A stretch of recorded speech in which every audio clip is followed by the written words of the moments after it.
Friends, ఇప్పుడే అందిన వార్త. మహిళలకు ఫ్రీ బస్ ప్రయాణం రద్దు, హైకోర్టులో చుక్కెదురు అంటూ వార్తలు అయితే వినిపిస్తున్నాయి. వీటికి సంబంధించినటువంటి పూర్తి ఇన్ఫర్మేషన్ వీడియోలకు వెళ్ళి తెలుసుకుందాం.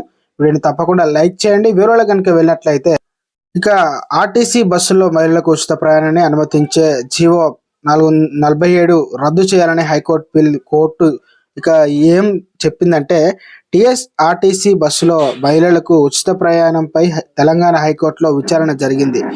ఇక నాగోల్కు చెందిన మహిరందన్ అనే వ్యక్తి మహిళలకు ఉచిత బస్సు ప్రయాణాన్ని అనుమతించే జీవో 47ను రద్దు చేయాలని కోర్టును కోరుతూ ప్రజా ప్రయోజన వ్యాఖ్యం దాఖలు చే ఉచిత ప్రయాణం వల్ల బస్సులో రద్దీ ఎక్కువగా ఉందని, ఈ ఉత్తర్వులను వెంటనే రద్దు చేయాలని ఇక హరీందర్ కోర్టును అభ్యర్థించారు. అయితే ఈ పిటిషన్లో ఎలాంటి ప్రజా ప్రయోజనం లేదని హైకోర్టు ఇక పేర్కొంది. పిటిషన్ దాఖలు చేసే ముందు ఇబ్బందులు ఎదుర్కొన్నామని పిటిషనర్ ఇక వివరించారు.